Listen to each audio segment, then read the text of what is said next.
How do you do? Jen and Cam feel it would be unkind to present this program without a friendly word of warning. We are about to unfold our true crime podcast, a podcast of lifelong friends who seek to examine crimes which were committed without reckoning upon God. The discussion will be frank, and the subject matter will be of a grim and violent nature. I think it will thrill you. It might even horrify you. So, if there are young children listening, or if you feel unwilling to subject your nerves to such a strain, now's your chance to, well, we've warned you.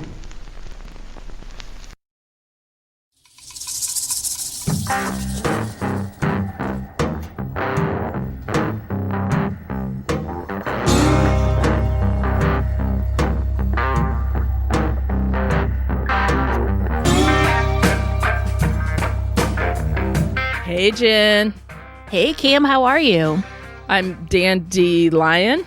Dandylicious? I don't know. I'm something. Nice. How are you? I'm okay. I'm okay. Yeah? Just hanging in there. It's been a very busy weekend. Yeah, it has for you. It has. Yeah, it has. Yeah, it's homecoming weekend at my daughter's schools. And not only that, since she's in marching band, she's had competitions. She's marched in parades, plus homecoming dance. So we've been running around like crazy. And that's just for her. That's not even for this, adorable. The second one, the youngest one that has to go everywhere. So you got some social butterflies there. Well, so far, yeah. Mm-hmm. So anyway, I am ready to hear what you have for us this week. Okay. You ready to hit it running? And we'll chat. This is a little bit shorter, so we'll chat at the end because I have some things that we need to discuss. You know. Okay. All right. You ready to go? Yep.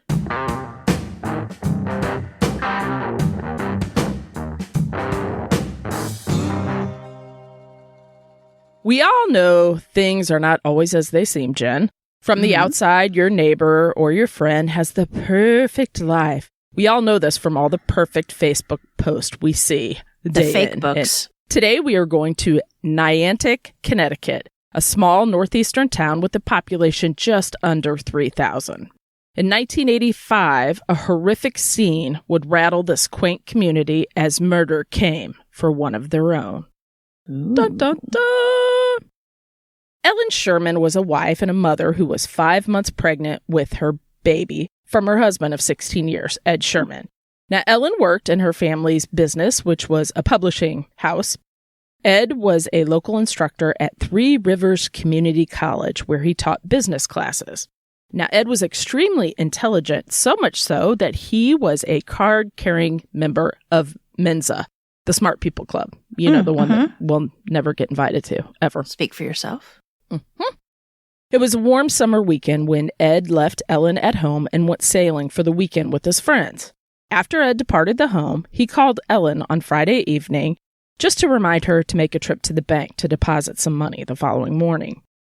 Ed then left for his trip. Now, when he made that phone call, he was at his friend's. He had went to his friend's house, the friend that was going sailing with him, and he placed that phone call at his friend's house. Ed then left for his trip with his buddies. On Sunday morning, Ed placed a phone call home from the boat to check in on Ellen. After calling several times and no one answered, Ed called his friend, Lynn Fredrickson, and asked him to go to the house and check on Ellen. Now, they're all good friends, and they've been friends for a long time. When Lynn arrived, he noticed the house had all the lights on, but all the doors were locked. It looked like somebody was home, but no one was answering the door. Lynn made special note of this because he said that the Shermans rarely locked their doors, so much so that he would often make fun of Ellen, saying, somebody's going to surprise you one day. Lynn poked around the house. He didn't see anything unusual, so he did find a window that was unlocked, and he crawled inside. Nothing seemed out of place, but when he screamed for Ellen, no one answered. Lynn also made a note about how cold it was in the house, more cold than it should have been. The air conditioning was running full blast. Lynn made his way through the home, landing at the couple's bedroom. Once he opened the door, he saw Ellen's body on the bed. Initially, it appeared that Ellen had been sexually assaulted because her clothing and bedding were all on the floor. There were clear signs of strangulation around her neck from some sort of ligature. An autopsy would reveal that Ellen was murdered either late Saturday night or early Sunday morning. Due to the shape of her hands and nails, she always kept her nails done up nicely. It was clear that Ellen struggled to get free from whoever or whatever was used to strangle her. Police are hoping Ellen may have left marks on the person that attacked her. The scene showed no signs of forced entry, leading investigators to believe she must have known her killer, as well as no items were missing from the house. So obviously it's not a robbery. Calling on the boat's radio, police contacted Ed to inform him his pregnant wife had been murdered in their home. Ed, of course, was visibly upset and barely able to talk to the officer. He ended up handing off the phone to his friend. Detective Mike Malchik was assigned to the case. Ed was brought into the station to talk to detectives, hoping to give some more details about his whereabouts and the marriage, all that good stuff. Ed told the detective that the last time he had talked to Ellen was Friday evening when he called her from his sailing friend's house to remind her about going to the bank. Ed's friend, as well as his wife, confirmed that Ed did make the phone call to his wife, as they were seated nearby when he placed the phone call. As is pretty usual, detectives wanted to know more about their home life, if their marriage was happy, any affairs, the usual things. What was not quite usual was what Ed was about to tell them. Ed informs Detective Mike that the couple had a unique arrangement. And, Jen, we don't judge here. We don't judge on the podcast. We don't judge at all. The couple had an open marriage and would often invite other couples over for, shall we say, a swap-opportunity. Nice. See what I did there? I do. Because I was like, I got to think about this swapping. Okay. As if that didn't keep their hands full, Ed had a girlfriend who had, a child, which also happened to be his. Ed had a girlfriend on the side who had become pregnant and given birth to Ed's child. I would think that would go against most open marriage rules, but what do I know? I would think that would put a little damper on it. Mm-hmm. The relationship had been taking place for several years, and Ellen knew all about it. Nancy Prescott was Ed's co-worker. Mm-hmm. When Ellen got pregnant, she put her foot down and demanded that Ed give up the girlfriend in order to be a father and a better husband. It was time to settle down, become a family man. Ed was not happy about this, but he did agree to drop Nancy. Authorities reached out to find out exactly what Nancy was up to the weekend that Ellen was murdered, but she had a solid alibi, and police believed that she was not involved. The famous Dr. Henry Lee, who, by the way, is in Savannah this weekend, I don't know if you saw that. I did. Was called in to look at all the evidence. He discovered a weird ligature pattern around Ellen's neck. It was sort of like a zigzaggy, almost like a lace kind of pattern. It had a design to it. Mm-hmm. Seems that pattern was also found on the elastic around her underwear. You know how undies sometimes have the little pattern around the legs and the waist part. However, Dr. Lee determined that was not what killed her. The autopsy revealed that the cricoid cartilage in the neck was broken. This can only be accomplished by manual strangulation. Dr. Lee believed the underwear was used to throw off investigators, hoping that it would point to a sexual attack. So she was strangled first, and then the underwear was used as a ruse. Ed was asked to take a polygraph test, and he agreed, but the results came back inconclusive. Police wanted to rule him out, but since he was at sea when Ellen was murdered, they didn't really believe he was a suspect. But they still needed to rule him out. We all know how that works. Yep. Police were at a dead end, but things were about to heat up. Or, should I say, cool down. Dun, dun, dun. Here we go, Wikipedia. Thank you very much. Rigor mortis is the third stage of death. It is one of the most recognizable signs of death, characterized by stiffening of the limbs of the corpse caused by chemical changes in the muscles, post-mortem, mainly calcium. I'm reading this verbatim from Wikipedia. In humans, rigor mortis can occur as soon as 4 hours after death. Now, contrary to folklore and common belief, rigor mortis is not permanent and begins to pass within hours of onset. Typically, it lasts no longer than 8 hours at, quote, room temperature. See where I'm going with this, Jen? Uh-huh. Rigor Since mortis the house was cold. Rigor mortis generally peaks at 12 hours and dissipates after 48 hours unless, of course, it's extremely hot, which would make it go faster, or extremely cold, making the process delay. Thank you, Wikipedia. As Dr. Lee was going over the details of the crime, something jumped out at him. Lynn had stated that when he entered the house, it was freezing. The air conditioner was on full blast, which, with the cooler temperatures, Ellen's body was delaying the process of rigor mortis. That means the time of death was off. It was not Saturday night or early Sunday morning, Jen. In fact, it was much more likely Friday evening. Huh. When somebody was home and not at sea? That would be correct. This opens up the possibility that Ed could have very well murdered his wife before he left on his sailing trip.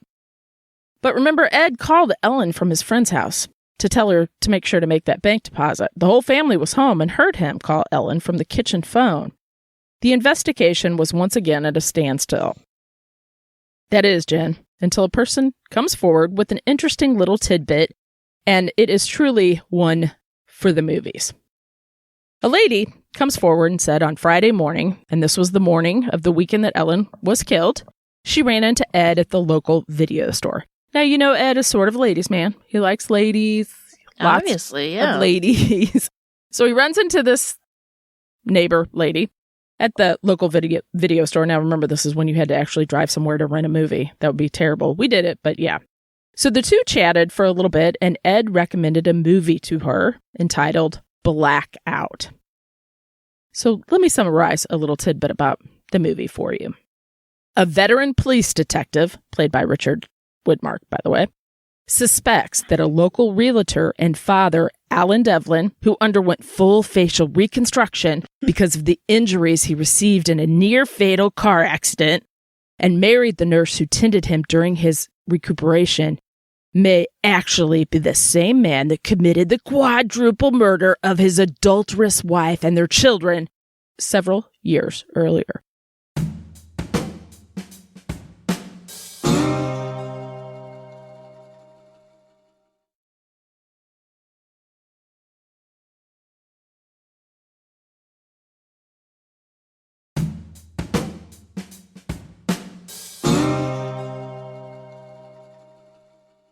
After the murders, the killer used an air conditioner to try to slow decomposition of the family's remains in an attempt to establish an alibi. Ooh, when fiction becomes reality. Well, looky there, Eduardo Dummo. So, yeah, he's making a recommendation of this movie that the same day his wife is murdered. With the set, yeah. Now, while this is interesting, at this point, there's still really not enough that the police can do. Yeah, but we love it when these suspects are dumb. Just not dumb. Thank you. Now, something that's a little bit unique and doesn't happen very often, an investigative grand jury was convened to go over the evidence. Sadly, its findings were inconclusive. They could not determine if he or anybody else could be responsible for Ellen's death. What?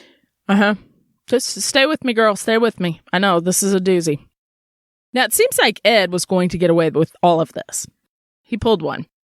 That is until 1990, when his sailing buddy and his daughter were out for a little drive on an afternoon day. They're just, hanging out, driving. He's teaching her how to drive. The daughter shared a strange memory with her dad that she'd never brought up to her dad prior to this day. Remember, this was way back when everybody had house phones. How fun was this? I was going to go into this long diatribe about some shenanigans we did when we were kids, but I didn't. But this is when houses had house phones, and often all the phones in the house use the same line. So if your teen is Party speaking... line. Yep. Well, no, just regular phone, meaning like, the kitchen phone, it's still the same line as the one in the bedroom, right? It's one line amongst the whole house. Yeah. Okay. Yeah. I thought you were talking about a party line. Nope. My bad. No, that's different. That's okay. Because of this, and we grew up with this, if your teen is speaking sweet nothings to their newest crush, you would either have to wait until they got off the phone to use it, or you'd pick it up and say, Jennifer, get off the phone. I need it. And then you'd be horrified, right, that your parents did that. I'm telling you, kids don't even know the struggle today that they have a phone at their hands all the time. And yeah, we had to wait. Like, it'd be hours. So, Jen, it seems like good old Eddie was on the phone with his wife that Friday evening, remember? And when he was on the phone with his wife, his friend's little girl, who was 9 years old at the time, picked up the phone because she was going to call her friend. And on the other line, she heard Ed talking, but he was talking to a ringing phone line. It was ringing. No one was picking up. Of course, because she was dead. Right? There was no one on the other end as Ed ended the call saying, "I love you, honey," to a ringing line. The little girl remembered this, thinking it was weird, and why would Ed do that? But she'd never brought it up till now. I'm guessing she got older and kind of thought about it and started to put it together. So with this new evidence, woohoo, police would be able to seal Ed's fate as his days of being a free man were about to come to a close. Ed Sherman was arrested for the murder of his wife, Ellen Sherman. Here's how they believe it went down. Investigators believe that even though Ed claimed he would dump Nancy, the girlfriend, and be the husband that Ellen always wanted, that was not quite the story Ellen was telling her close friends. You see, Ellen had told those closest to her that she was done with the marriage. She knew Ed was never going to change. She just couldn't do it. She couldn't do it anymore. She was going to seek a divorce. Now, here's a little problem for Ed here. Good old Ed. Ellen was the major shareholder in the family business. That publishing business was on her side. So that made her the moneymaker. She was the one that brought in the real money and decided that she would leave Ed with exactly what he always wanted and deserved. His girlfriend, and his sailboat. That's it. That's all you get, buddy. Authorities believe that that was the event which made Ed decide to kill his wife. They believe that Friday evening, Ed strangled Ellen to death if she was changing her clothes. After killing her, Ed used her underwear to wrap around her neck and make it look as if she was killed during some sort of sexual assault. Then Ed set the air conditioning to a low temperature and left for his friend's house, where he would make that fake phone call to his wife after arriving. Good old Ed thought he had fooled everyone, but he was wrong. During the trial, many of the jurors, the one thing that they really zoomed in on was the time of death, because that determined everything, right? On if it could be him or not him. Based on the evidence, they determined that Ed had the time and definitely had the motive to commit the murder.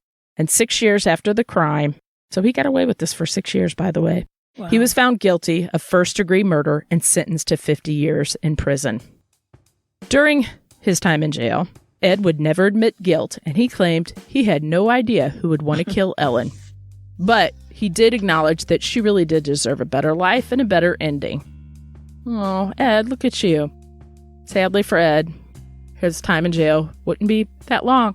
3 years after he was convicted, at the age of 52, Ed died in prison after suffering a heart attack. Couldn't happen to a nicer guy, Ed. Sorry about that. Little justice, yeah. Wow.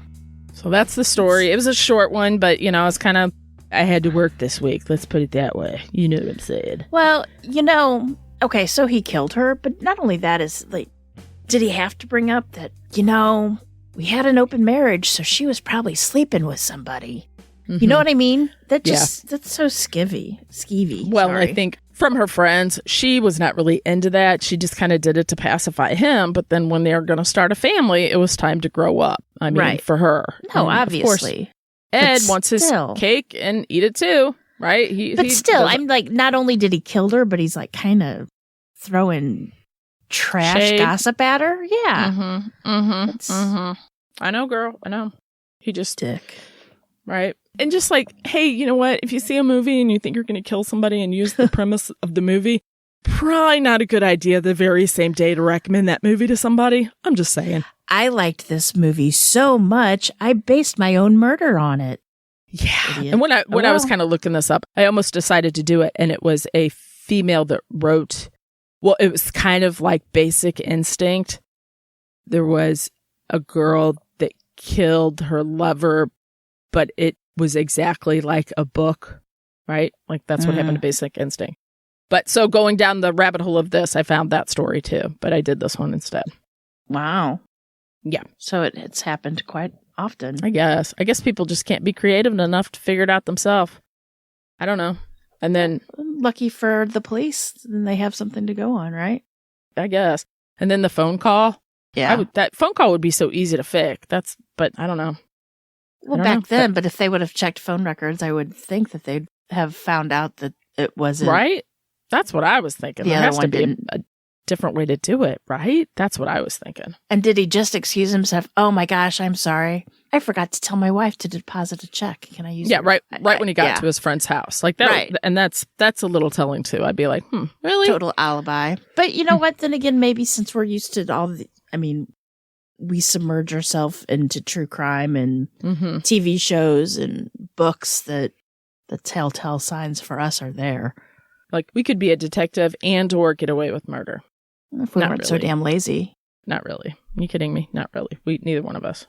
Police would come door to door trying to sell something, and I did it. I'm sorry. They'd be like, what? I know. The guilt would overwhelm us. So just a couple things I wanted to bring up here that I don't know if you saw, and because this is short, but number one, Dog the Bounty Hunters in Florida looking for Brian. Mm-hmm. Yep. He was on his honeymoon. I don't know. I secretly hope Dog finds him. I really do. I think that would be amazing. If anybody can find him, I think it's Dog. Right? Dwayne. Go get him, Dwayne. Yeah. God love him. He's one of those few reality stars that I actually kind of enjoy. You know? Yeah. Let's just say the look he's putting out there. I mean, come on. Not everybody can carry that off, and Dog can. Well, you know what I'm saying? He lives it. He lives his true self, and God love him. I do.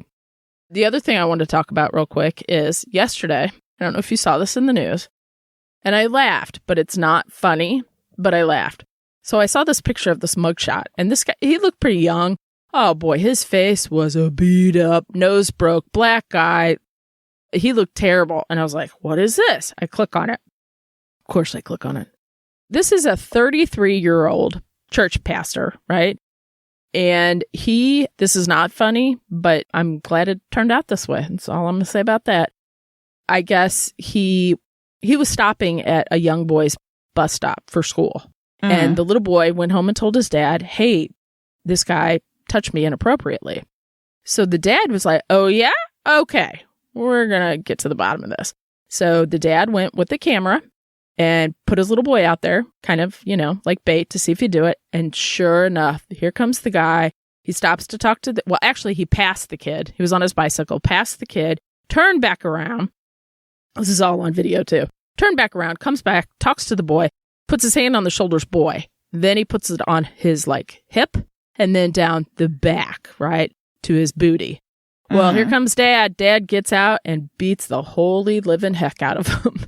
And that's why his mugshot looked like that. Holy crap. You're kidding. No, but I was like, I cannot. I mean, I think it was handled probably wrong, but in a way, what are you going to do? Call the police and wait for the police to get there? No. I don't know. So anyway, I have to say I did kind of snicker because I'm like, well, buddy, you kind of deserved it, Yeah. Reap what you sow kind of thing, Yeah, kind of. Yeah. Mm-hmm. Yeah. And the little boy, I think, was 5. He's like kindergarten or something. He was a little bitty guy. Little bitty kiddo. So what do you got, Jen? What do I have? Mm-hmm. Nothing. I have severe FOMO right now because we aren't in Savannah, Georgia for that little mini crime expo. And we didn't get to go to CrimeCon in UK due to reasons on us, not them. And yeah, I have severe FOMO. I'm looking at all the pictures, and we will be going to CrimeCon UK next year for sure. But yeah, totally missing out on that. I can't even look at the pictures. It breaks my heart. I can't. I know. I just skip right over them because I was like, dang it. The only one I saw was Dr. Henry Lee, which I thought was ironic. I saw that yesterday, and I was like, of course, he's in the episode we do today. Uh-huh. I saw 2 pictures with him, and he was in Savannah with Sherilyn McCullum, Mac, who we've met many times at CrimeCon in the U.S. She's fantastic. I love her. And then with our friend Charlie from Crime Lines. So. Makes me sad. Yep. I know. Makes me sad too. Otherwise than that, we're trying to get started on our 12 Nightmares Before Christmas.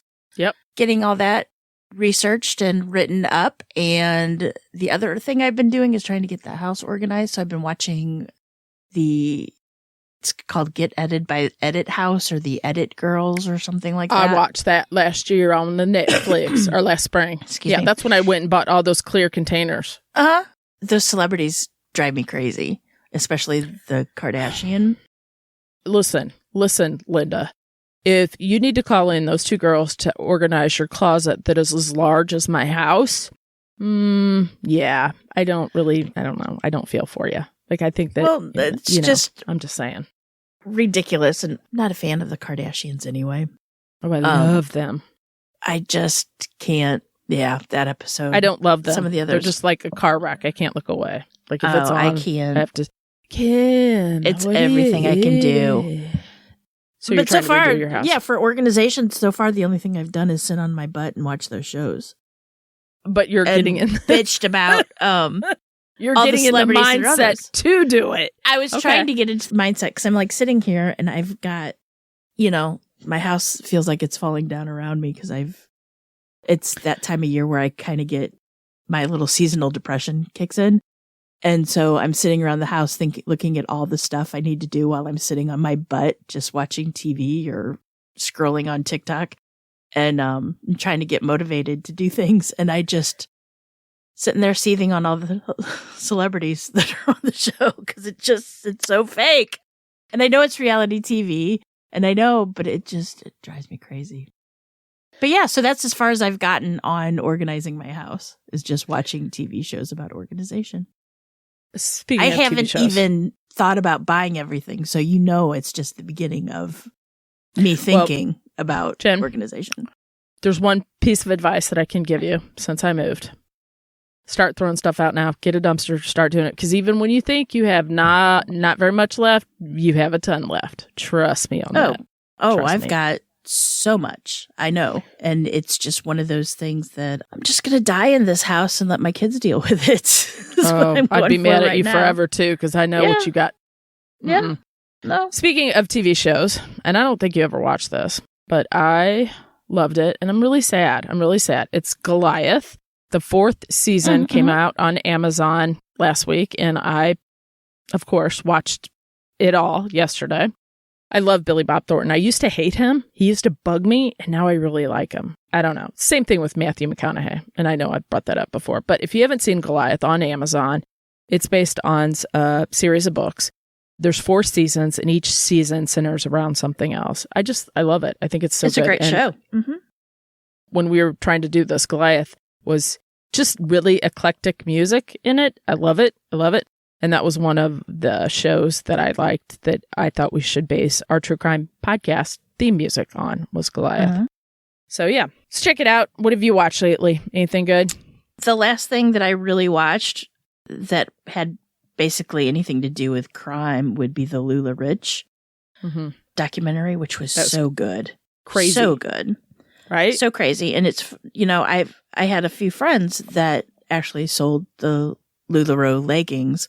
And as I was watching the documentary and they were talking about the evolution of the brand, that's exactly what my friends did. Like all the blessed because of LuLaRoe hashtags, they did that. Trying to get their husbands pulled into the name of the game. Mm-hmm. They did that. I mean, one actually succeeded in doing that.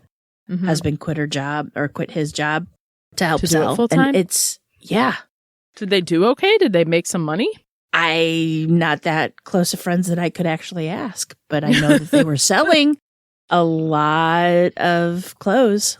Like a lot. Like right now, they're not selling LuLaRoe, but they're selling other stuff. Other clothing. Really? Online. Mm-hmm. And like home goods and stuff like that. Yeah. I don't know if that's another MLM that they're selling, but I'm not going to ask. So I guess nobody sells that anymore, do they? Oh, no, they do. Can they? Yeah, is they do. Is it still a thing? Like, is it still around? Yeah, it's still around.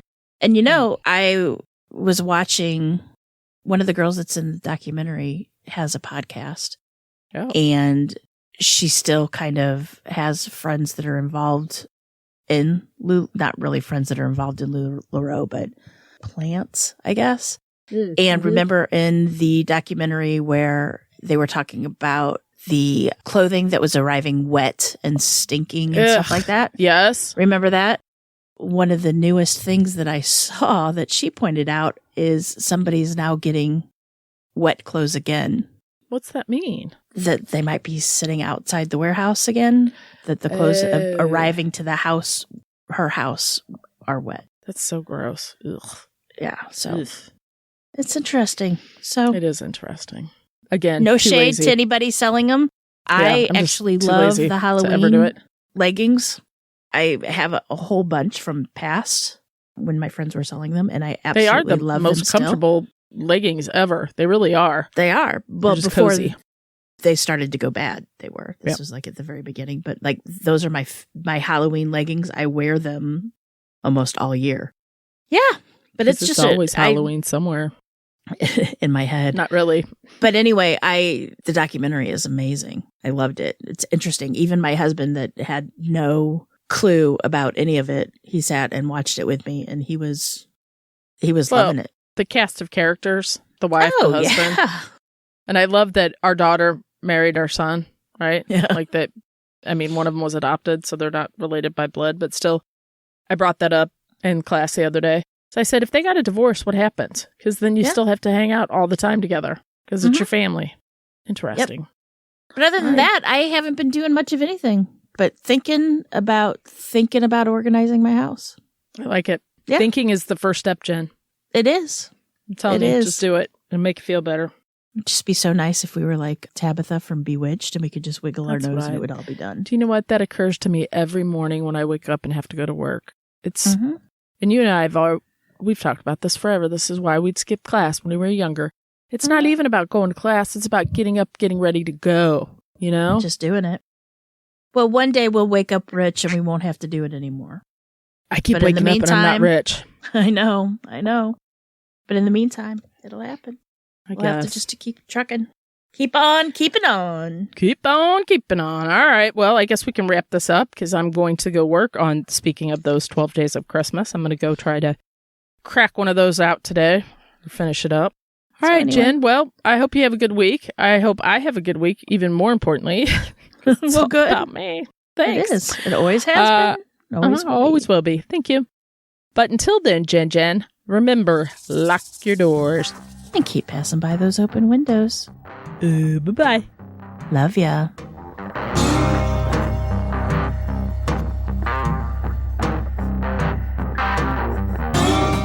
Today's episode was researched and written by me, Cam.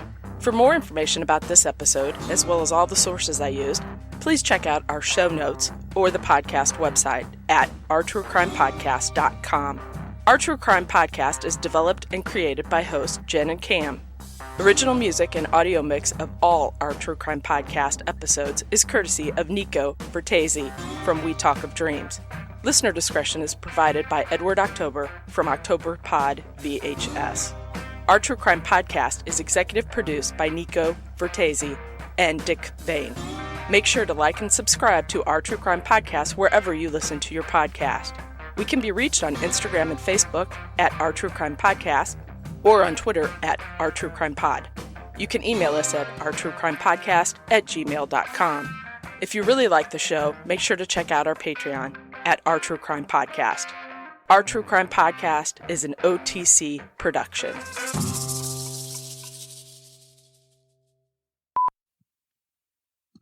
Hey, Nico. Hey, Nico.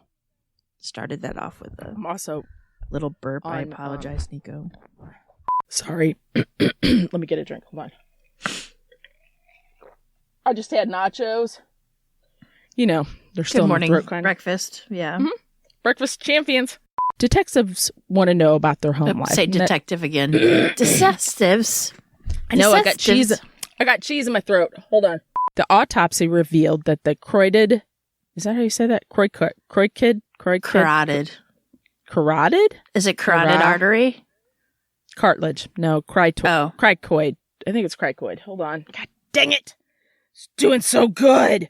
Contrary to folk,